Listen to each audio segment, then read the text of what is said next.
E aí, meus amiguinhos, tudo bem? Boa noite, boa madrugada. Me perdoa pelo atraso no vídeo de hoje. Eu tava o dia inteiro ouvindo sobre Jesus na conferência, não deu pra gravar, não deu.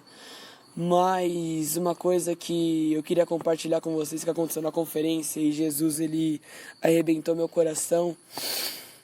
Eu não sei se você já leu o livro de Atos dos Apóstolos, cara, mas é muito bom quando você começa a ler Atos capítulo 1, você vê Jesus conversando com os apóstolos, dizendo que eles seriam testemunhas deles até os confins da terra, e depois você vê Atos capítulo 2, o Espírito vem sobre os apóstolos, e eles anunciam as boas novas, e Pedro na primeira pregação converte 3.000, Atos capítulo 3 eles levantam um paralítico, Atos capítulo 4 eles são perseguidos, mas o Espírito protege eles, eles são enchidos da presença de Deus, eles anunciam, Atos capítulo 5, eles tomam a primeira surra por Jesus, mas a Bíblia diz que eles saíram daquela surra se sentindo dignos de terem apanhado pelo nome de Jesus. E Atos capítulo 6 falam sobre o jovem Estevão que anunciava as boas novas por onde passavam. Ele era um simples jovem que entregava a cesta básica e por onde ele passava milagres eram feitos. Eles eram um cara cheio do Espírito Santo. Atos capítulo 7 ele faz um discurso diante de todo o sinédrio, diante de todos os judeus, diante de todos os caras que manjavam muito. Atos capítulo 8 conta quando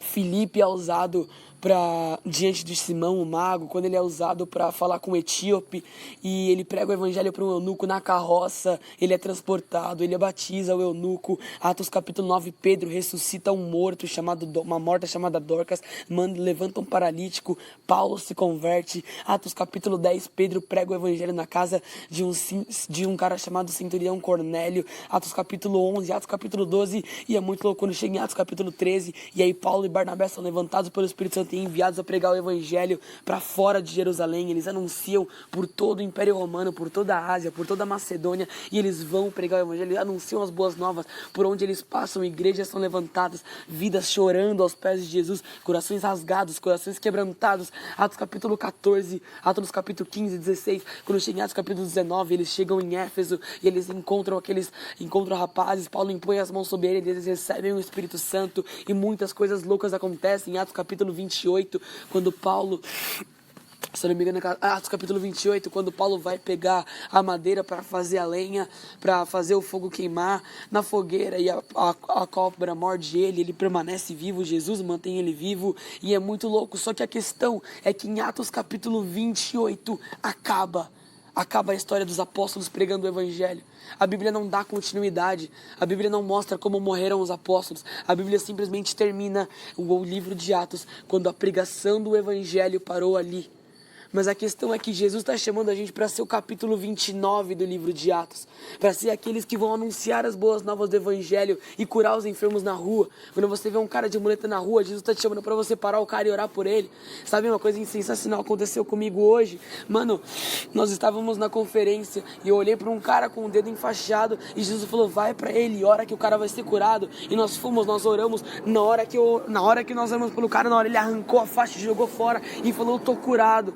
Porque Jesus está vivo e o nosso problema é achar que as coisas vão acontecer no nosso nome, é achar que as coisas vão acontecer no nosso poder, é achar que as coisas vão acontecer porque nós somos santos, Não, cara, as coisas acontecem no nome de Jesus. Quando você começar a acreditar no nome de Jesus, quando você conhecer esse Jesus verdadeiro, quando você entender o que a palavra dele diz, você vai sair nas ruas e você vai anunciar as boas novas.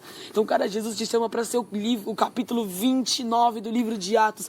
Vai pra rua e fala do amor de Jesus. Quantas pessoas estão morrendo em depressão e ansiedade, e tudo que elas precisam é de um abraço, tudo que elas precisam é de um amor, sabe? Antes de eu viajar para São Paulo, nós fomos no Subway e eu encontrei um casal de lésbicas, e lá Jesus virou para mim e falou que uma daquelas lésbicas tinha um problema no pé, e foi sensacional. Nós fomos até elas e eu virei e falei, moça, você tem problema no pé? Ela travou, congelou, olhou pra minha cara, e eu falei, você tem algum problema no corpo? Ela falou, sim, eu tenho problema no pé, por quê? E eu falei, enfim, cara, Jesus me disse que você tem problema no pé. Aí ela cheia de, não sei, porque não gosto desse bagulho assim, de cristianismo. Eu falei, não tinha como eu saber que você tem problema no pé. Jesus me disse, porque Jesus é real. Sabe, eu tava com meu amigo um dia antes e nós encontramos um cara. Jesus me falou que nós iríamos encontrar um cara indo jogar o lixo. Nós encontramos um cara exatamente como Jesus me disse, baixinho, careca e gordinho. Nós falamos de Jesus pra ele, falamos sobre a filha dele. E no final, perguntamos, você tem alguma dor no corpo? O cara falou, sim, eu tenho dor nas costas. Nós oramos pela vida dele e o cara tava curado, a dor foi embora. Porque Jesus é real, cara. Jesus é vivo. E quando a gente sair da tese do ir de pregar o evangelho e começar a viver a pregação do evangelho nas ruas, nós vamos ver o evangelho verdadeiro e vivo nas ruas da cidade. Porque, cara, é muito fácil as coisas acontecerem numa conferência profética. É muito fácil as coisas acontecerem num congresso. Muito fácil as coisas acontecerem num culto. Mas eu quero ver você deixar Jesus te usar para as coisas acontecerem na rua. Para você orar por alguém, essa pessoa se quebrantar. Eu quero ver você e ter essa ousadia de deixar Jesus te usar e ir pra rua falar dele. Pra rua falar do amor de Jesus. Então, cara, de verdade, chega das quatro paredes. Pregar com o microfone na mão é muito bom, mas a rua é muito melhor. As vidas estão morrendo e os pastores lá em cima não têm essa acessibilidade de chegar a elas. Jesus está chamando você, jovem, adolescente, para deixar a palavra de Deus penetrar no seu coração e você ser cheio do Espírito Santo. E seu livro, o capítulo 29 do livro de Atos, cara, continua o que Paulo fez, continua o que Pedro fez, continua o que Elias fez. Mano, deixa Jesus fazer cair fogo no céu nessa geração e mostrar que só Ele é Deus. Vai lá, mano, prega o evangelho.